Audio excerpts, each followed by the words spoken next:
Eu recebo agora a Cláudia Moreno, economista do C&C Bank, para a gente conversar mais nesta quarta-feira. Seja muito bem-vinda, Cláudia, aqui à BMC News. Bom dia para você. Bom dia, Paula, tudo bem?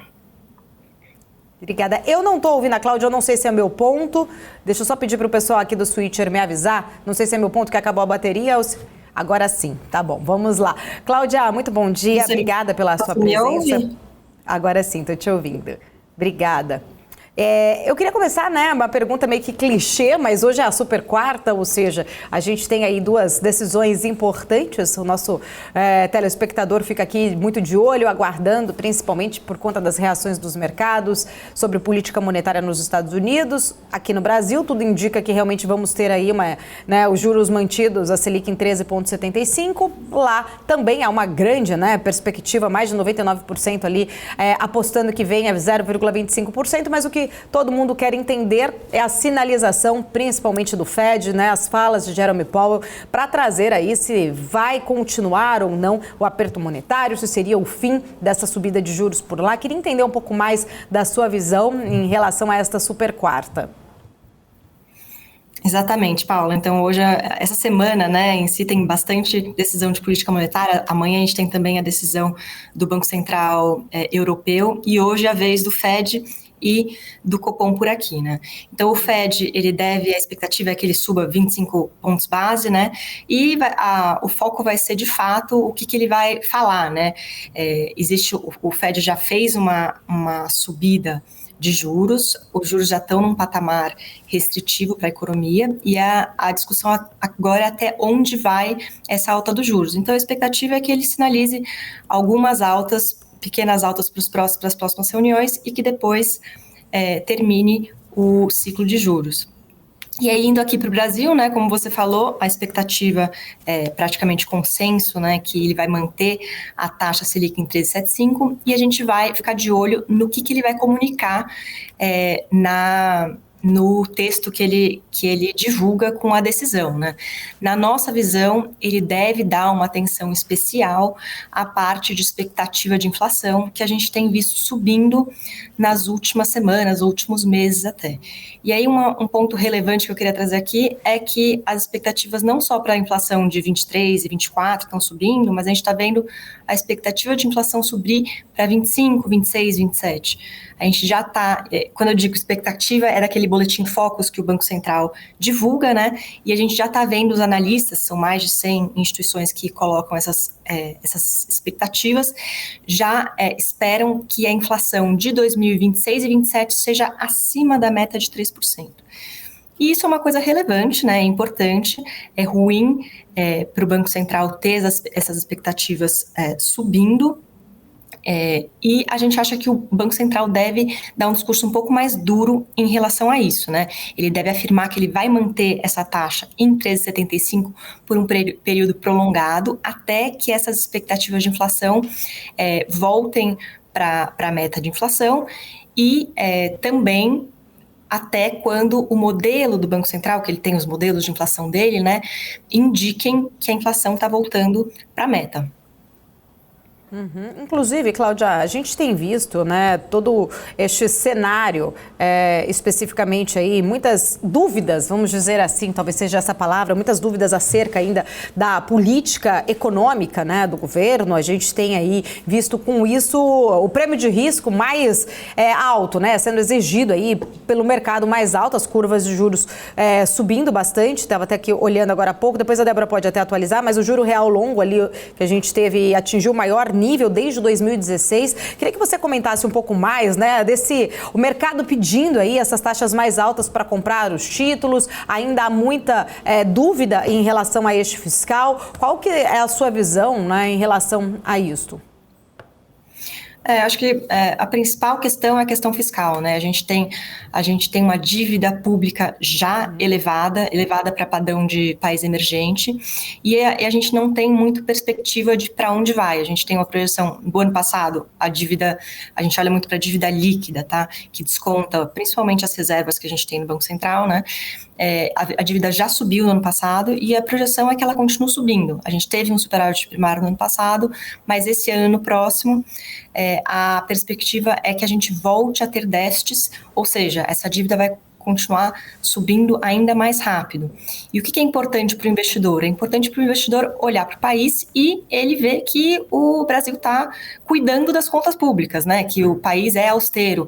E é isso que a gente precisa. A gente precisa de uma, que a gente chama de uma âncora fiscal, né? De uma regra fiscal que garanta, que dê uma garantia para o investidor de que o país vai levar essa dívida para patamares sustentáveis. A gente não pode ter uma dívida que a gente vê subindo nos próximos anos. Ela tem que, eventualmente, estabilizar para ela não ser uma dívida crescente a longo prazo, né?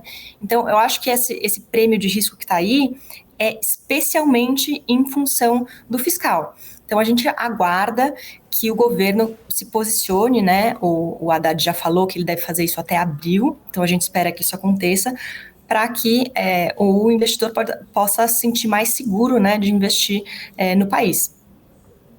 Você acredita, você falou, né, que ele até anunciou que até abril vai apresentar, já montou este, né, comitê, inclusive com técnicos, né, que acabam sendo até bem vistos pelo mercado. Este que é um assunto muito importante, essa criação deste novo arcabouço fiscal, qual vai ser a âncora usada, enfim, são perguntas importantes. Se for algo crível, você acredita que o mercado pode até dar esse benefício da dúvida e pode até acabar melhorando um pouco este cenário, principalmente aí as NTNs aí podem acabar melhorando até um pouco mais o sinal, sair ali de 6,5% para 6% de repente?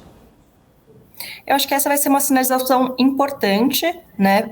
Acho que hoje o mercado ainda dá esse benefício da dúvida, porque ele já falou que vai colocar essa âncora fiscal, é importante que a gente veja isso de fato acontecer, né? Para dar mais segurança. Pode ser que o mercado mexa um pouco. Eu aqui falo muito de economia, né? Somos da área econômica, a gente não olha muito para preço, mas acredito que possa haver uma melhora, sim. Tá certo. Cláudia, eu vou trazer aqui para a nossa programação, ele que está chegando também junto comigo agora, Marco Saravalli. Quero trazer o Marco aqui, que também acho que tem perguntas para a Cláudia. Marco, seja bem-vindo. Em primeiro lugar, bom dia, né? Bom dia, Paula, bom dia, Cláudia, bom dia, Débora, bom dia a todos. Estou um pouquinho atrasado, mas cheguei ainda hoje, né? Alguns minutos, tolerável. Hoje o dia começa às 3 horas, né, Cláudia? Então... Com a decisão do FED, é isso aí. Fica tudo de lado. Cláudia, eu queria te aproveitar justamente esse movimento, acho que o grande assunto de janeiro mundialmente foi o movimento do dólar, né? Talvez como uma consequência da curva de juros, desse tom talvez um pouquinho mais otimista. Vamos ver se o Banco Central realmente está tão otimista assim com a inflação hoje. Mas é aquela discussão. Primeiro eu queria que você pudesse falar um pouquinho do dólar globalmente, e depois, numa segunda pergunta dentro da mesma, mas o dólar em relação aos emergentes, porque acho que o consenso, até teve algumas reuniões do próprio ministro, o Ministério da Fazenda, ao longo dessas últimas semanas, últimos dias, e o debate, pelo menos com o mercado financeiro, foi esse. Assim, o nosso real, tudo mais constante, até comparando com nossos pares, deveria estar 4,90, 4,80, 4,70, e a pergunta é, por que não? Né? Por que não está indo, não está acompanhando outras moedas, já que o dólar tem se desvalorizado? Então, são duas perguntas em uma, né? Continua esse movimento de dólar se desvalorizando em relação a outras moedas? E como é que ficamos nós aqui emergentes e Brasil, né? Será que temos espaço para ir além dos R$5 aí? Ou depende muito da decisão de juros, do recado de juros hoje à tarde, né? Vamos lá. Então, só para contextualizar um pouco, né, a gente está vendo que o dólar, globalmente, ele estava num patamar muito valorizado, né, que veio com todo esse movimento de alta de juros do FED. E aí, no último mês, como você comentou, houve uma desvalorização do dólar globalmente em relação a outras moedas. E o que aconteceu no Brasil? No Brasil, a gente ficou com o real dólar, né, meio parado. Ou seja, enquanto as outras moedas estavam apreciando, a gente não depreciou. Ou seja, a gente fala que a gente underperformou, né? A gente podia ter tido uma valorização do real e a gente não teve. Eu acho que o motivo é justamente essa questão fiscal do Brasil. Tá? Aí você me perguntou do dólar globalmente, né? A nossa perspectiva é que o dólar fique mais ou menos estável. A gente acha que já houve uma correção daqueles patamares muito elevados que ele estava, né? Então houve uma desvalorização do dólar globalmente, e a gente acha que para frente ele deve ficar mais ou menos estável onde está. ou seja, não vai atrapalhar nem ajudar o nosso BRL, né, o nosso câmbio. E aí, internamente, a gente tem uma perspectiva um pouco desfavorável para o câmbio. Por quê? Porque a gente vê essa dívida líquida, né, pública, subindo. A gente tem alta para esse ano, para o próximo ano, mesmo com esse novo arcabouço fiscal que está sendo feito, a gente ainda acha que essa dívida vai continuar subindo. E isso tem um impacto muito forte em relação à moeda. Por quê? Porque, historicamente, existe uma correlação muito forte entre a dívida líquida e o câmbio, né? O real aqui eu estou falando. Então, a gente acha que a tendência para os próximos anos é de uma desvalorização do real contra o dólar. Uhum. Só para deixar claro aqui a opinião, então você vê pouca probabilidade de a gente ir além desses R$5. R$5 eu estou exagerando, né? 5,10, 5,5, enfim. E muito além desse patamar, pelo menos no curto prazo, os próximos 2, 3 meses, é difícil acreditar num real mais valorizado do que nesse patamar? É difícil falar de movimentos de mercado de curto prazo, né? Às vezes acontecem coisas que movem, mas o que eu posso falar é que, estruturalmente, quando eu olho para os meus modelos que consideram fundamentos da economia, eu vejo o movimento contrário. Eu vejo o câmbio desvalorizando, né? Então, se eu olhar para o fundamento da economia, a gente vê um real a 5,60 no final do ano e a R$6 no ano que vem. Tá? Então, a nossa perspectiva é, de fato, de uma desvalorização. Tá bom. Até a gente faz muita relação com investimentos aqui, né, na BMC, na nossa audiência. Seria até um bom patamar, até o inverso, né? De repente, para começar ou acelerar os investimentos internacionais nesse patamar de câmbio, né, Cláudia? Exatamente. Aproveitar que está num preço bom. Com certeza. E só para a gente falar antes da decisão de juros do Fed... por quê, assim, qual que é o racional? Porque, assim, sendo super crítico aqui, mas talvez eu não tenha visto nenhuma grande notícia, nenhuma grande novidade para a gente ficar tão otimista. Ou seja, o que aconteceu realmente de que o Fed sai desse aumento do 0,5 e vai para 0,25 hoje, que acho que está 100%, né, todo mundo unânime a decisão, mas o que de fato aconteceu? E isso, consequentemente, trouxe um ânimo para todos os ativos de risco, ou seja, todo mundo falando assim, tudo bem, vamos tentar olhar para o copo meio cheio, ou seja, só temos mais um aumento programado para março agora.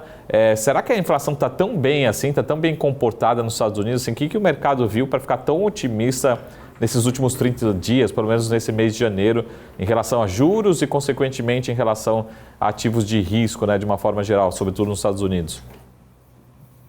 O que a gente está vendo é que o Fed já subiu um tanto os juros, né? Ele já está num nível que é considerado restritivo, ou seja, por que o Fed subiu os juros? Subiu os juros para controlar a inflação, exatamente o que você falou, né? E no começo, quando ele começou a subir os juros, existia uma incerteza muito grande em relação a até quanto que esses juros ia subir. E tem a questão de que, historicamente, quando o Fed sobe os juros, ainda mais tão rápido quanto ele subiu dessa vez, possa ocasionar uma crise, uma recessão muito grande. Tá, o que a gente tem visto nos últimos meses? O Fed vem subindo juros, a atividade está mostrando sinais de desaceleração, principalmente o setor imobiliário já mostra há algum tempo, né, alguma retração. Outros indicadores de manufatura e de serviços também estão mostrando que a economia está indo para uma desaceleração. Tá? E na parte de inflação, né, o que a gente vê? A gente vê que a inflação de serviços ainda está elevada, quando a gente olha os núcleos da inflação, eles ainda estão num patamar elevado, mas a inflação de bens já está caindo, né? Então a gente consegue ver uma perspectiva maior de que o Fed indicou para a gente que, olha, eu devo subir os juros até 5, no máximo 5 e pouquinho, e aí eu vou ficar com juros parados aí.